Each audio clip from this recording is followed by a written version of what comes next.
As business owners and sales professionals, most of us are really familiar with CRMs, customer relationship management tools, from Salesforce to Pipeline. It is a multi-billion-dollar industry. And today on the show, we talk to the man who started it all.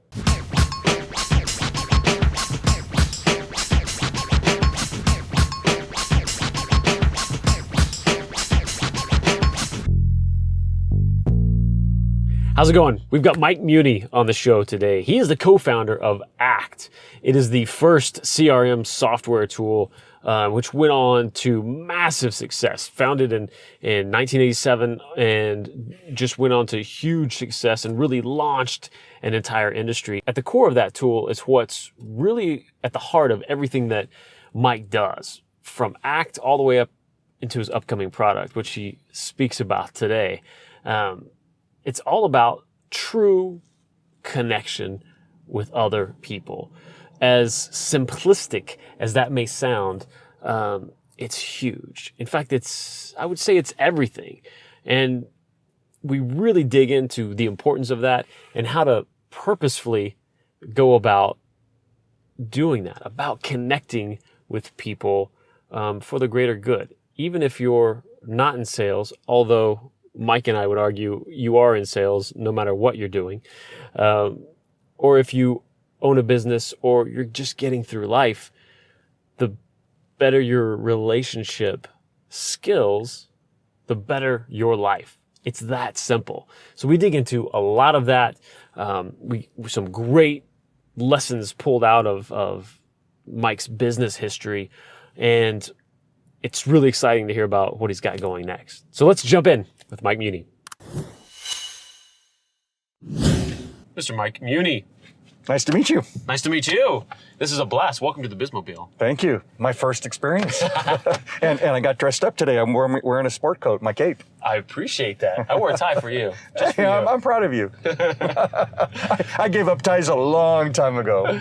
So I am ready to dig into so much about who you are, about what you've built in the past, and then even more importantly, with all of that experience, what you're doing now and how you're really teaching and imparting all those lessons now. So if you will, give my audience a little bit about your history and in business in particular, and jump in with ACT and even before that. Okay, I appreciate it. Born and raised in Chicago, blue collar family, first kid to go to college and get a degree. Started my career with IBM in the mainframe era, so classically trained IBM sales guy. And as I reflect back on the sales training they gave us, they didn't teach us how to sell, they taught us how to deal with more people more effectively, the result of which would then be greater success. What a concept. Yeah. And I say that because they taught me so much about how to view people that my claim to fame 10 years later when ACT, the product that I'm the co-inventor of along with Pat Sullivan, who was another career sales guy, I applied a lot of my principles and training from IBM in the design and purpose and soul of what became ACT. So for those of you not familiar with ACT, and there's more to the ACT story, but ACT specifically was the very first contact management software product. There was no category for what we had created back then in the emerging PC era. There was Spreadsheet with Lotus and WordPerfect for word processing and Dashed and Tate's DBase for database. So we had to create a category called contact management. This was about mid-80s? Mid-80s, 1986, 87 era. And so what's a contact manager? Well, software designed for people who deal with people. Do you deal with people? Yeah, well, it's for you, right? Right. Seriously, it's for you because we all need to be organized and remember things about people. Mm-hmm. And what little did we know, in addition to creating not only the product first and then the category for it, it ultimately created an entire global industry that today has grown up to be known by most people as CRM, Customer Relationship Management. Right. ACT is still on the market after 30 years. Not many software products can claim that. Yeah. Over 10 million people bought it. Average sale price was about $400, so that's $4 billion in sales. Oh, as far as the product, and back in a non-copy protected era, allegedly anywhere from 20 to 30 million people stole it. So it has a lot of notoriety. So, but it was all about relationships. It always has been. A lot of people are activity focused, Jason, and nothing wrong with that. People keep, are organized by their calendars. But I've always been beyond that, more people focused. With people, our activities. You had to pick me up today at a certain time that is on our calendars. But my focus is not on the activity. The focus is on the relationship and the products that I've built, ACT, and subsequent to that. Always contain that focus. So, and that extends out to when you get into those products too. Those are tools. Those aren't the end all. That's not the, right. Again, you don't want it to be about the activity. You don't want it to be about the tool. You want it to be ultimately about the relationship and anything that can facilitate that. Yeah, spreadsheets and word processors, presentation products, they're all clinical. They do the job that they're assigned to do. But when you get down to a relationship management kind of product, it's not a clinical product. It's really more than about the attitude of the people that use that as a tool. Mm-hmm. The tool doesn't make the relationship successful. The tool facilitates and might even exacerbate and expose greater to the people you're dealing with in your various networks, how better you're paying attention to them and show interest in them. And real relationships have that, I'm interested in you and this person, that's why I like being with them. Well, if I show interest in you, who doesn't like to talk about themselves and have the focus on them? We all do, let's be honest. I know I do. Yeah, we all do. And so, but that's what constitutes working toward a real, genuine connection. So anyway, science has done some studies on what constitutes real relationships. And they came up with 4 critical components that constitute a real relationship. The one that everybody first often recognizes or instinctively knows is trust. I trust you. Okay, that's great, but that's not enough. Time, intensity, trust, and reciprocity, right? Those are the 4 elements. I might even add a 5th one on my own that I call consideration. So for example, if, let's say I learned that, you have a particular interest in, let's say a particular sport, and I walked by a, magazine rack and I just saw the person that you most admire in that sport, some expose about them or, insight into them or whatever. At that moment, I'm thinking about you. Oh, I know Jason really likes that. And I either let you know about that magazine or I actually buy it for you and send it to you. But without you're even being aware of it, Jason, I'm considering you. Why? Because you and I have a real connection, and I'm here to serve you. I'm here to contribute that reciprocity component of a relationship and give something back, not just take something from. Right? Yeah, and I think that's something that so many people miss in all of this. Whether it's a tool that helps facilitate this to the absolute intent of going about this and building a network, it's not about doing that. It's not about buying the magazine or thinking of that person so that you can XYZ, get something out, make a sale, do it. Right. But it is about being purposeful with a relationship. Yes, may or may not have something out, but it's just, there's something about this person that I need to stay connected to. I don't know why, but something tells me that, and I'm going to be purposeful with that. And that can spark some of the greatest relationships absolutely of all time. Absolutely. And so many people run from that under the guise of, oh, well, that's manipulative and you're being this, and I think they're missing the point in all of it. I totally agree with you. I mean, let's be honest. We all have to make a living. We are trying to sell something, right? That's a given. But it's how you go about it. And part of how you go about it is how you view people and therefore how you treat people, how you come across to them, and most importantly, how they perceive that.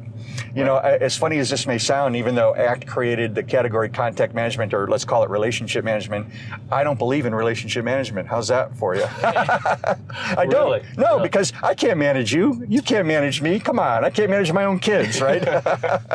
My parents couldn't handle me when I was a rowdy teenager or whatever. It's kind of a misnomer. Right. So how can you manage a relationship in business? I can manage the data, the information I gather about people. For example, business. Let's keep it business focused.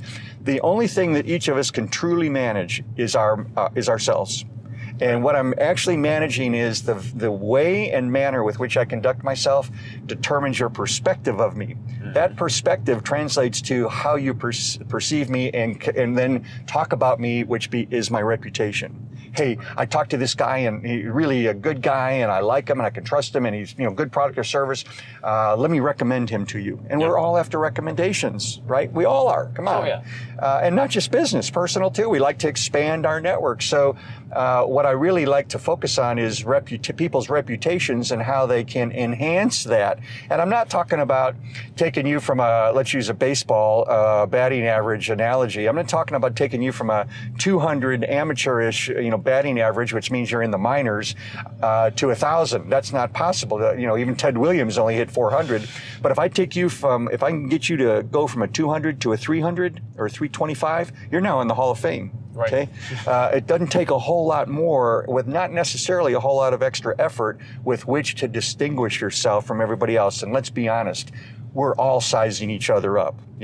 We just met, right? And so you're sizing me up in what I'm saying and how I'm coming across, and I'm sizing you up. I mean, we do it instinctively and unconsciously, but we are always assessing the people we're with or in front of or listen to, whatever, and from that determine what we may or may not do as a result of it regarding that person. Oh, yeah. So that's reputation. It's what am I doing to affect myself in a self-investment kind of an approach. Yeah, and I really want to get into more of the ACT origination story a little bit, because it's fantastic, but I want to do it in a little bit different context than maybe other folks have heard, which is something that you were sharing with me, and we'll get into that. But I want you to give some people some insight into what you've been doing since then and what you're really focused on right now with speaking and Okay. Well, so there was a lot that happened before ACT. People think that was the original idea. We applied our energies and efforts towards it, and the rest is history, right? Well, it didn't happen like that. Anything but.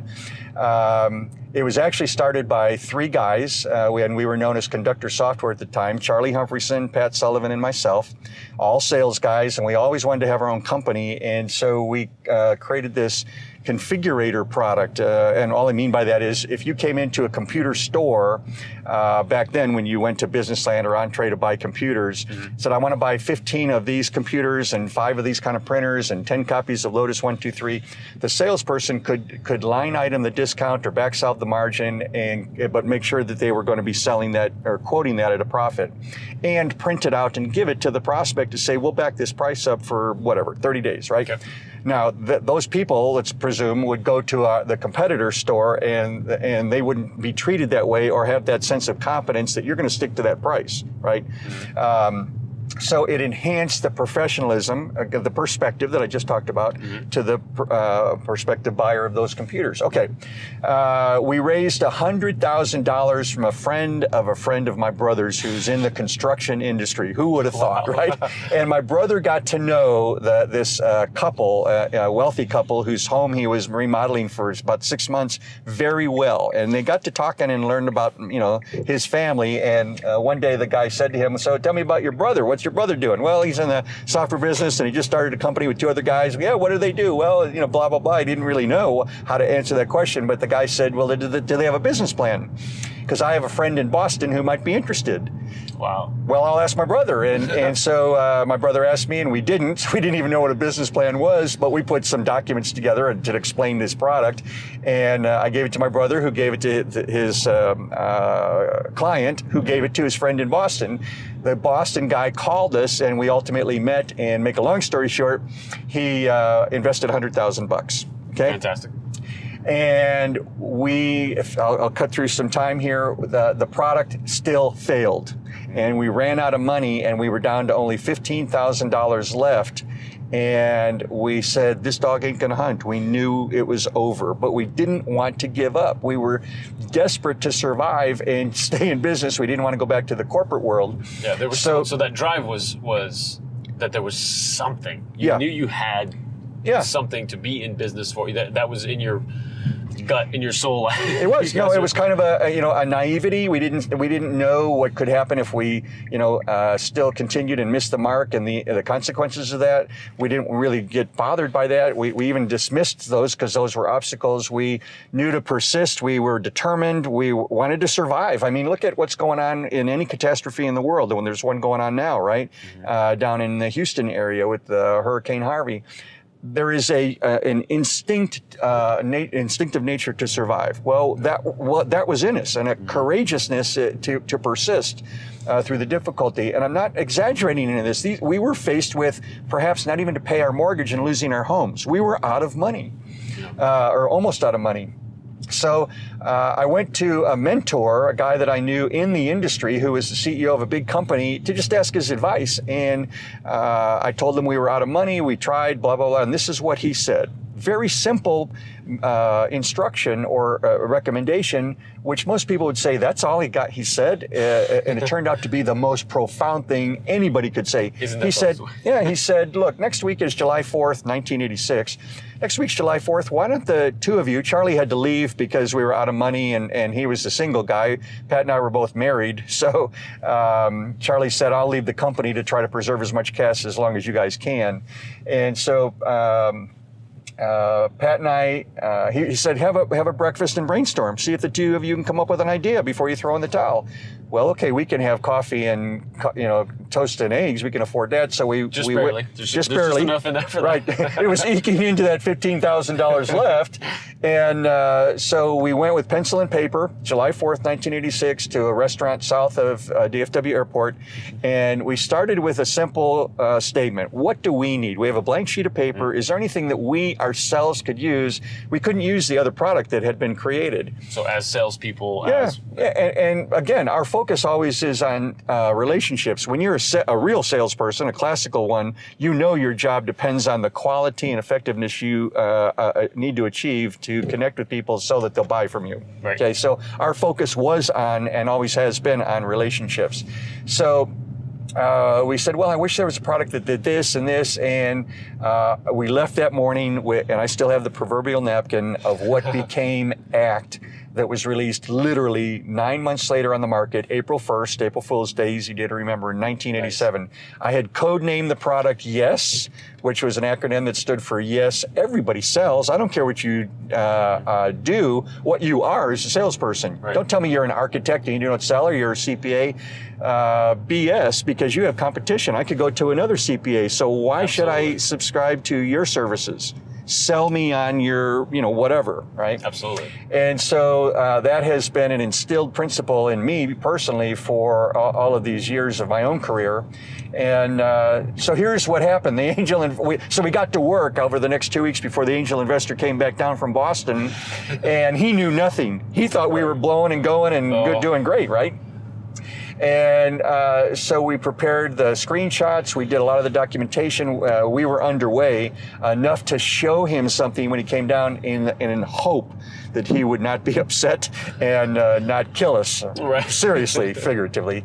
And so he came down. We picked him up at the airport, went out to lunch, and we said to him, his name is John McNair, John, we have some bad news, but we have some good news. Well, what's the bad news? Well, Margin Maker is dead, and here's why.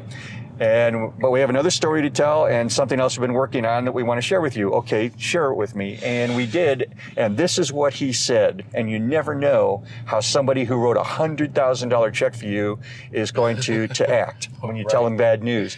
He said, I didn't invest in Margin Maker. I invested in the two of you. And it's obvious the two of you have a better idea, and I like that idea better than Margin Maker. Do fantastic. You need any more money? I mean, it stunned us. and we said, yeah, we do. And he said, how much? And we said, spontaneously, $50,000. He literally pulled out his checkbook from his coat and wrote us a $50,000 check on the spot. That's not the end of the story. It gets even better. About 2 weeks later, I went back to the guy who I had gone to get a recommendation of some advice, who told us to go have this breakfast. I brought him up to date. It had been about a month since I had spoken with him. Told him we took his advice, had the breakfast. We came up with an idea, codenamed Yes. We showed him the papers that we had done as far as the design and the architecture, the decision tree. The John McNair came down. We told him how that unfolded. And the John wrote a $50,000 check. And this is what he said. I like that idea too. And in fact, I got a couple other guys that might also like it as prospective investors. Let me pull together a meeting and you guys do your pitch, which he did. And we literally walked out of that pitch with $400,000 in checks written. We were that close. beautiful. We were that close to dying just a month before, prior month right. before, and now we were on our way to develop what became ACT, that was released in April of '87. That's incredible. Yeah. So, but it was that sheer will to survive and determination. And were we lucky? Yeah. Did we have hope and prayers? Sure. Right. But we worked our butt off and we just didn't give up. Right. Okay. And I think there's so many lessons in that again, I think people may miss, right? Because if you just browse that, that lesson really quickly, like, oh, cute story, right? And then you go on with your life and like, oh, well, they got lucky. I guess I'll go back to work. It's so much more than that. It's so much more than that, because it does come down to that drive and that sheer will to say, we are doing something. Let's figure this out. We know we have some superpowers. We can figure this out. But it's also, you've been aligning yourself with both the principles and ideas that formed eventually ACT, and with all the people, and building that network and being two people that John would invest in the first place. Right. Even though you didn't know that. Right. You put all these ingredients together, and I just, everybody listening and watching, please take that lesson to heart. Yeah. Because there is a deep lesson in all of that, even though you can't sit there and write a blueprint from it and go, okay, well, good, I will go and accidentally fail at this, and then maybe Right. But it's a way to operate, and I think that's fantastic. And I know that's something that you really speak on now. That's something that you are kind of teaching, that lesson and other lessons right now, aren't you? I am. I'm also today a professional speaker, and one of my topics is entitled "Fail to Succeed," which is a double entendre. In order to succeed, you have to experience failure. It's part and parcel of success. You can't separate the two.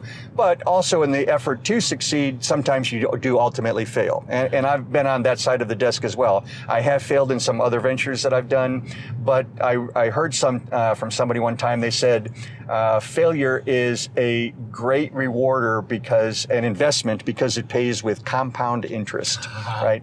The lessons learned from failure are much more beneficial sometimes than the lessons from success. And then either avoiding them or applying those lessons learned to your next effort, venture, whatever you're doing. And I certainly have done that. So I'm not only a professional speaker. I obviously speak on entrepreneurship and things of that nature. I call myself, in some regards, a failure coach. We always hear about the success coach, but we don't hear the real behind the curtain scenes of how to deal with the journey of failure towards trying to achieve success. And how to deal with that. And those are the kind of things that, for me anyway, inspire me. And with it, people have said it inspired them who've heard me give that particular angle of one of my inventory of presentations. And I've watched some of those online. You do a fantastic job with those, and it is, I think, such a critical bit of education out there to let people know this is what goes on every day. It's okay that you are stressed beyond belief right now, and you don't know what's going to happen in the next 2 days. Are you going to make payroll? Things like this are normal. You are not a failure. Correct. You may be failing at something in the moment, but that doesn't mean you are a failure if you keep going and keep pushing forward. Correct. I mean, there was, here's some examples, again, part of my own journey, and this one is in particular with ACT. ACT had already won many awards. It created this category. It was the leader in the industry, but it was a shrink-wrapped hard product back then that you went to a store and bought off the shelf, right? Well, when you come up with a new version, the wholesalers don't want to stock the old version, and so there's a lag. Well, our development, we found some serious showstop bugs in the product, and it caused a delay in shipping the new product, and the wholesalers wouldn't buy the old product. So we went for about a 3-month period of no income, and we were 75 people in the company at this point. Oh my goodness. We had to lay off 35 people.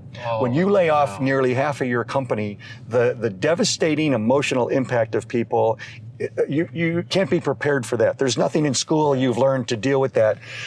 So, I often ask people in an audience, what's easier to deal with, success or failure? Oh, failure. No, success is more difficult to deal with because the sky's the limit on success. Failure has a bottom, a rock bottom, right?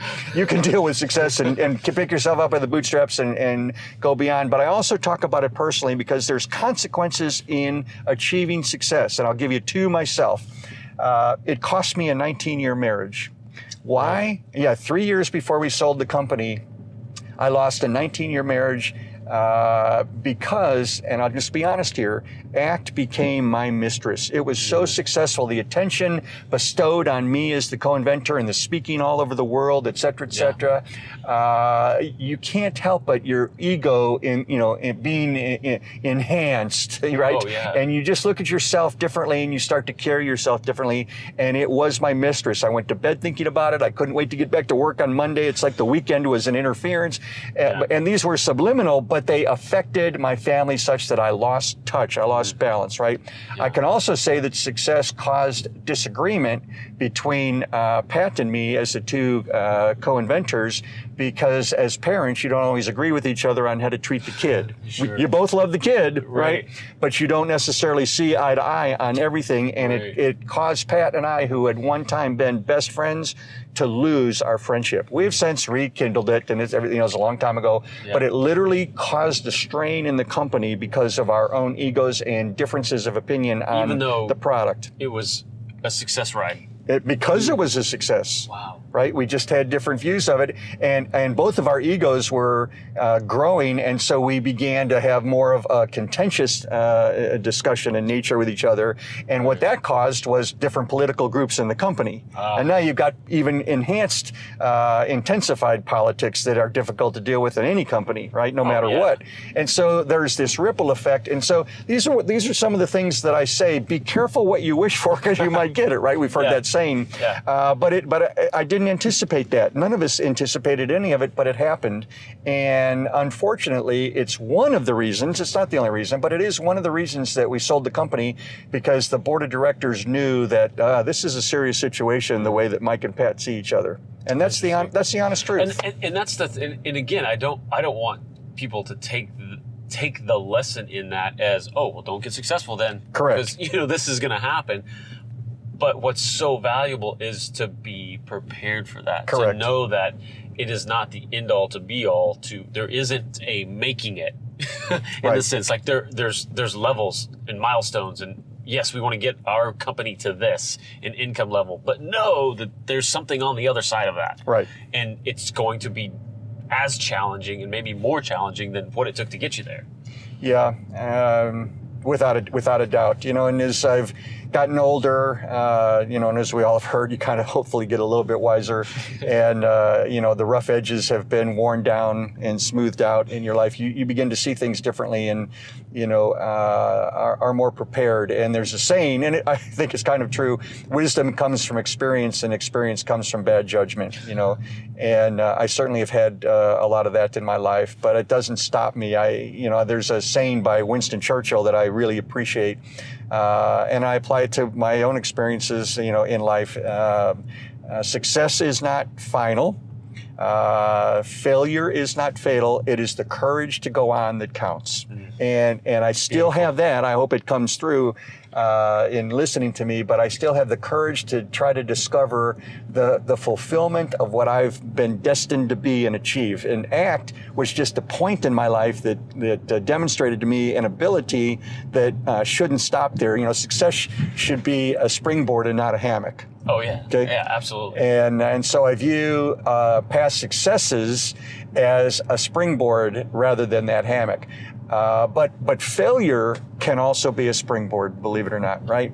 Don't let it stop you. Don't let it diminish the fire in you to still try to achieve something, even though this angle didn't work out. There's many angles by which you could still be approached and ultimately achieve success. So, it's damn the torpedoes, full speed ahead. Just don't give up. Right. I love that. And I think that's so valuable. And it is, especially when you achieve something big, publicly big and everything, it's really important to not have your entire identity, locked up in that personally, but then publicly as well. And I know you've done, many things to just build on top of ACT. And so I definitely wanted to get into what your latest venture might be and what is on the horizon. And well, I'm preparing to start a brand new software company, cloud-based solution, because I think there's a huge gap in the market. CRM, Forrester Research concluded in a recent study that there are only a grand total, believe it or not, of less than 25 million people in the entire world, not companies, but people, individuals using CRM. And it's been around for 25, 30 years now, whatever, right. A long time. And but most of the world isn't using it. When we all have smartphones today, we also have social media that is, part and parcel of all of our lives. I sometimes say it ought to be called social me because it's all about me. Like me, vote for me, watch me. Right. When real relationships are about you. So it's another part of my presentations I give in speaking is how to blend and balance, not lose balance with the power of social media, but not let it be destructively so on effectively creating and developing real meaningful relationships, because that's what it's about. So. So the software product will be another tool toward relationship management, but so agile that it would facilitate not only your business networks that we all are part of and have, but your personal ones as well, and be a subscription-based product. So, I'm looking forward to being in the software game again and being a software entrepreneur and trying to raise money and all the things that, I've done in the past. But it's because I'm concerned about the illusion of relationships that seem to be part and parcel of today's world rather than the reality of them. And I'm about the reality of relationships. And there is no tool in a single solution. That's the problem. We're kind of fatigued with so many apps, and we're putting a little bit here and a little bit there, and we got to go to all these places to keep track of my entire landscape and spectrum of relationships that I have. And why is it not possible for a personal relationship to also be a business relationship, or vice versa, and be in two places at the same time, right. Or multiple places, right? So here's another thing you might not expect to hear from me. I'm anti-CRM. How about that? Even though ACT is the product that was the catalyst that created the CRM multi-billion-dollar industry, but I'm anti-CRM because it's really truly designed for what I call classic salespeople, people that have a territory and a quota and they've got a management. Okay, I get that, no problem. Sure. And companies need to share information. I get that too, and organized that way, it's structured that way. But here's some problems with CRM. If you're neither a prospect or a customer, there's nowhere to put you in that database. And if we say with a CRM product, the reason we have it is because it's so valuable to have as much information as we can gather on people. Why don't people have that attitude across all relationships they have in both their business and personal networks? So that's number one. It's only good for customers and prospects. If you're neither, then it's kind of I'm not interested in you then, and I'm not going to invest the time to put you in the system, because even if I did, my manager would say, well, when are you going to close that person? Well, I'm not. They're not a prospect. Right. Well, why are they in there? So it just diminishes its value and purpose. Also, you don't collaborate with people outside of your company on a CRM database. Nobody shares outside of their company the CRM database. Yeah. Well, a lot of people in the world need to collaborate as, partners or collaborators, in a project or whatever. So there is a need to share information, but not just information like Slack, for example, allows me to communicate collaboratively. That's great, but it's an activity focus, not a relationship focus, right? So and I'm just giving some little elements of the vision I have for this product and what more it could do that doesn't exist in the market. So I've got this parallel path, Jason, of being a professional speaker, which I absolutely dearly love, and being a software entrepreneur, which you're never too old to be if you've got that passion and fire of a solution that is lacking in the market. I love it. Yeah. It's fantastic. Well, how can people keep up with you and follow along? No, I appreciate that. And this has really been a lot of fun. I want to thank you for the opportunity. Oh, of course. Thanks for jumping in. My email address is mike@mikemuhney.com. Muhney is spelled M-U-H-N-E-Y. Mike@mikemuhney.com. And feel free to write me. I always, try to get back to everybody as quickly as I can. So I welcome your input. And Fantastic. hope this was a meaningful time for you, and want to thank you, the listeners and watchers of this webcast. So thanks very much. Thanks, Jason. Awesome. Thanks, Mike. All right. Now, I'm lost, so we got to figure out, how to get home. Turn around. I tell you, I had a blast this afternoon hanging out with Mike. Amazing interview. Got to know him even beyond just the interview. He's got just amazing stories of, like he says, of success, of failure, of business lessons, and it is such a blast to see somebody, and so refreshing to see someone who is working so hard to get the message out there that not only is success possible, but it's hard.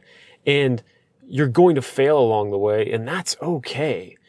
And then the overarching aspect of all of it is that relationships matter, and they are at the core of it all.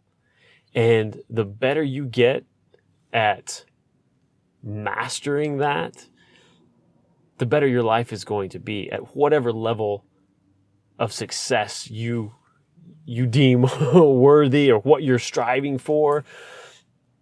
It's a huge asset. And I hope that people are at the core of whatever definition of success you have. People certainly are for me. And I feel honored to know some amazing people in this world, including Mike now. Human connections are everything, honestly.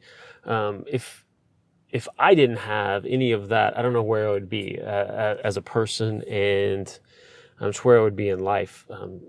So unfulfilled, I think. So I am a champion of what Mike is doing, what he has done, what he's doing next, the story he tells from the stage. It's very powerful. So I encourage you to reach out to him and connect for sure. So if you like episodes like this, I hope you subscribe to the channel here on YouTube. But if you're listening on iTunes, leave us a review over there if you will, and make sure you subscribe there as well. Thanks so much. We'll see you on the next one. It's Saturday night.